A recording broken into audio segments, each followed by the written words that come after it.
Hola, hoy vamos a echar un vistazo a las frases impersonales y a las frases con relativo. Vamos a revisar los tipos de frases que vamos a encontrar o que hemos estado viendo ya en textos, en conversaciones en español. Quizá hacer frases es una de las cosas más complicadas de una lengua, porque aunque podamos tener todos los elementos, es probable que nos falten mm, las ideas de cómo organizar los elementos en una frase, de cómo organizar los elementos para que la frase tenga sentido en una lengua diferente. Entonces vamos a echarle un vistazo, revisar un poco y aprender unas nuevas frases.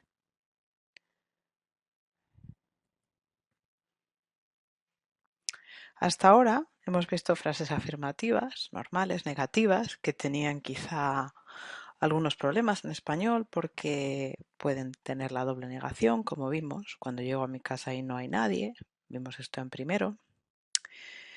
Preguntas y exclamaciones, que hemos visto también con todas las partículas interrogativas, comparaciones, eres más tonto que Abundio, que le pilló un coche aparcado, y otras frases con conectores simples, ¿no? Como y o ni, pero si no, y porque como o es que. Ese es que introduce una idea sin mucha información, a veces como una excusa. Es que no es guapo, pero algo tiene. Todas este tipo de frases las hemos visto. Y atrás, en las lecciones que te proponemos de revisión, tienes la oportunidad de repasar algunas de estas frases. O puedes volver a tus antiguas lecciones y repasar con tus antiguas lecciones también. Lo que no hemos hecho mucho hincapié, no hemos puesto mucho énfasis, es las frases correlativos. Son frases que unen dos ideas para no repetir información usando un pronombre relativo. ¿Qué llamamos? ¿Qué son los pronombres relativos? ¿No? Pues los pronombres relativos son el, que, la que, los que, las que o simplemente que. Quién, cuyos, cuya, etcétera, dónde y cuándo, como veis en estas infografías que hemos sacado del blog de España.com. Vamos a la primera, ¿no? El qué. Nos referimos a personas, animales o cosas con este qué. Vamos a buscar los ejemplos. Dice, los usamos para no repetir un nombre ya mencionado. Tengo una casa que es pequeña. Para definir el nombre al que se refiere, un boli es un objeto que escribe, o para identificar el nombre al que se refiere. Es el chico que está al lado de mi padre. ¿Quién? Que en inglés es mucho más común, solo se refiere a personas, pero solo se usa, algunas veces la vais a ver en otro contexto, pero ahora mismo para nuestro nivel, para el nivel en el que estáis, solo se usa con preposiciones.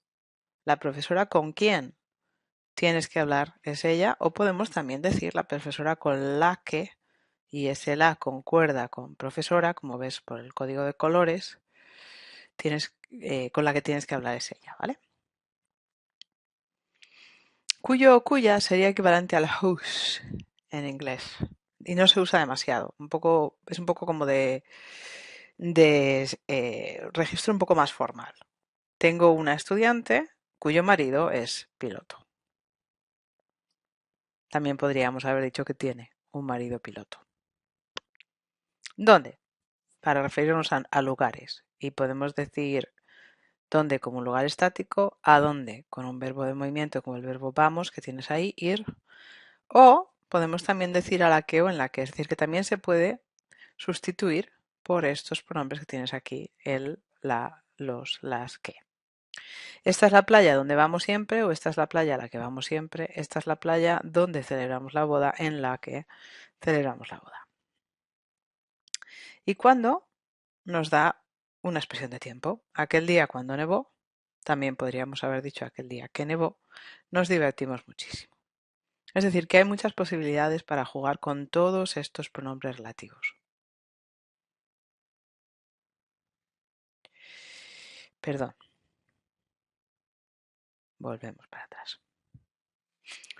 Para ver la misma información de una manera diferente, Decimos, podemos dar información sobre las características de personas, cosas o lugares con un adjetivo, pero también lo podemos hacer con una frase. Es decir, yo puedo decir es un chico malo o es un chico que hace cosas malas. Y aquí es donde aparece el relativo, como veis. Es una canción triste, es una canción que hace llorar, es un pueblo tranquilo, es un pueblo donde puedes relajarte o en el que puedes relajarte.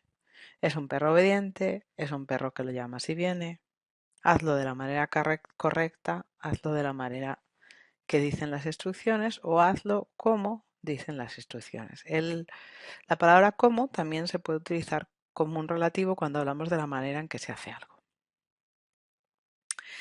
La palabra que ves en mayúsculas por ahí de vez en cuando que se llama antecedente, ¿no? Esta palabra quiere decir el nombre que se refiere esta estructura relativa o esta frase relativa. Los tienes subrayados, un chico, una canción, un pueblo, un perro, la manera. Entonces es importante que sepas que cuando tenemos un antecedente conocido, cuando conocemos estas personas, lugares, animales, maneras en que se hacen estas cosas, siempre vamos a usar un verbo en indicativo, perdón, indicativo. Eh, Tanto en presente como en otros verbos, ¿vale? Te dan ejemplos aquí en el cuadro marrón, abajo. He conocido a un chico que es de Almería. Vamos a ver la obra de teatro que te gusta. He estado en un pueblo donde hace mucho viento. He visto un perro que sabe hacer el muerto y puedes preparar la paella como quieras. Todas las palabras antecedentes son conocidas. El problema viene aquí, puesto que cuando tenemos un antecedente desconocido, no podemos usar el indicativo sino el subjuntivo. Todavía no hemos aprendido o repasado, en el caso de los de intermedio, el tiempo de subjuntivo, los tiempos de subjuntivo, por lo tanto lo vamos a dejar ahí, ves que pone ahí B1.3, pero para los que ya sabéis el subjuntivo podéis echarle un vistazo y daros cuenta que cuando tenemos un antecedente no conocido, como en la primera frase en el cuadro marrón, conoces a algún chico, decimos que sea de Alemania y ese verbo aparece en subjuntivo. Vamos a ver una obra de teatro que te guste, has estado en algún lugar donde haga mucho viento, nunca has visto un perro que haga el muerto y puedes preparar la paella como quieras. ¿Vale? Con preposiciones, los relativos necesitan llevar la preposición delante. Tenemos el antecedente, las diferentes preposiciones que podemos utilizar, el o la o los o las y a veces lo, que el lo se refiere a el antecedente algo o cuando simplemente queremos poner what with what, lo que, ¿ok? Que no tenemos un antecedente claro, no existe. Y luego podemos utilizar qué o cuál. Cuál es con un registro mucho más formal. Vamos a ver ejemplos. Pablo es el chico con el que sale Ana. Es importante que te des cuenta porque en inglés la preposición iría al final. We would say Pablo is the guy Anna goes out with. Eso en español es imposible, esa estructura es imposible. Esa with siempre tiene que ir delante. Es decir, es como si estuviéramos hablando en inglés en un registro formal. Pablo is the guy with whom Anna goes out. ¿Vale? Izal es el grupo al que fuimos a ver la semana pasada. No conozco a ninguna persona con la que pueda hablar. Sevilla es una de las grandes ciudades por las que pasa el río Guadalquivir. No tengo nada con lo, porque nada no tiene un género con lo que pueda arreglar la puerta. Y Mico es un perro con el que es imposible aburrirse. Hoy en día el móvil es algo sin lo que no podemos vivir. ¿Vale? Nos recuerda que si el antecedente es dónde, podemos tener dónde o en el qué o en la que, etcétera. Si el antecedente es quiénes, podemos decir quiénes o con las. Continuamos con las frases impersonales. Las llamamos impersonales porque no tienen un sujeto responsable. Digo responsable entre comillas, ¿no? ¿A qué nos referimos con eso? Si yo digo tengo calor, es una frase en la que yo me asumo como tengo calor. Pero si digo hace calor, no hay ningún sujeto, es el tiempo, ¿no?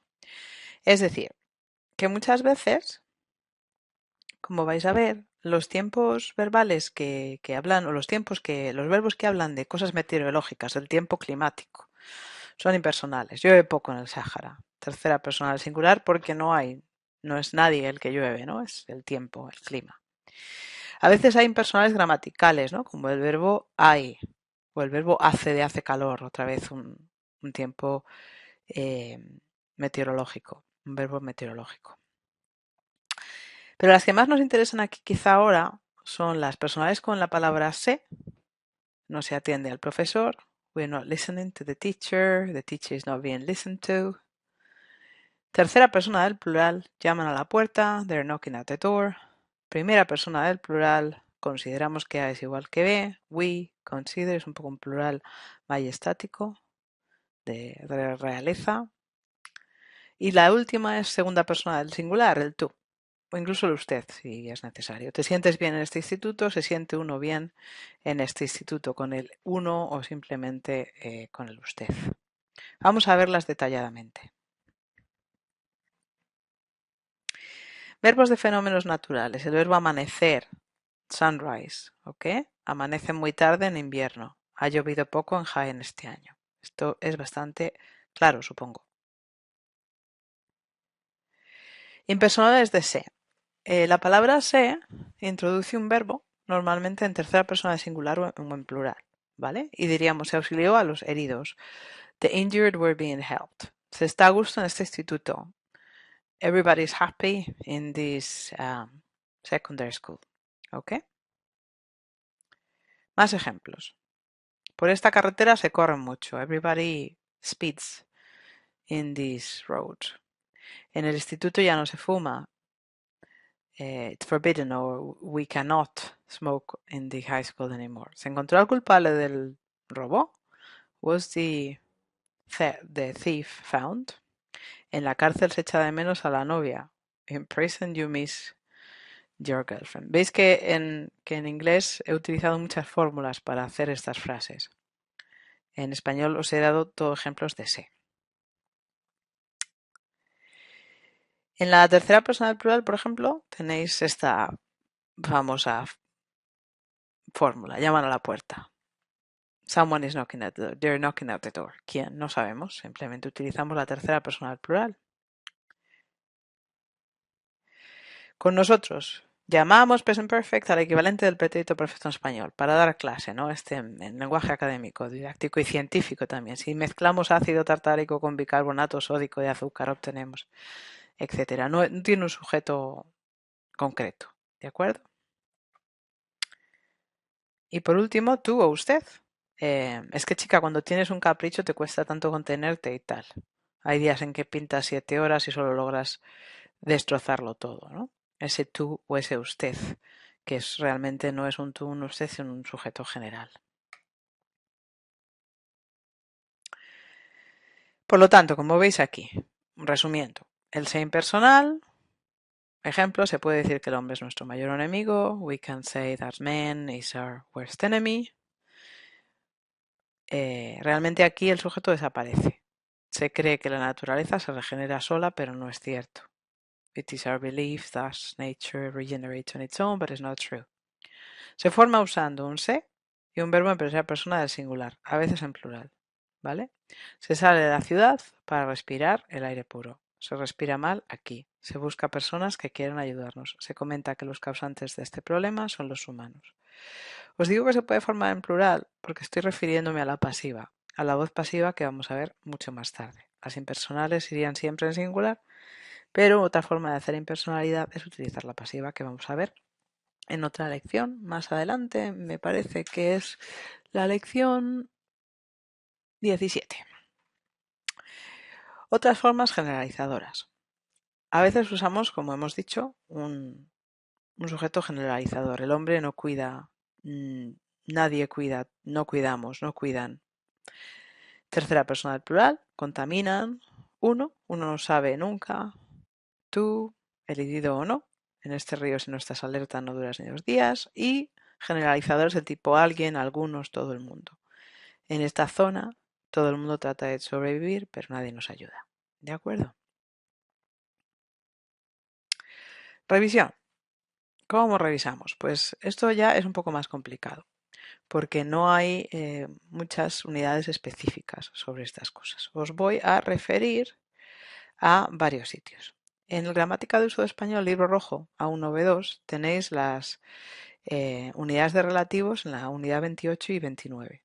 Después, las impersonales las tenéis en la 122. Y otras frases, otros tipos de frases, las tenéis en las unidades 117 a la 122. Pero en esas unidades hay temas de subjuntivo. Entonces, solo recomiendo que lo hagáis si ya habéis visto el subjuntivo. Si no, no os preocupéis porque vamos a volver a repasar algunas lecciones más tarde. En la gramática de uso de español B1, específicamente B1, el libro azul, está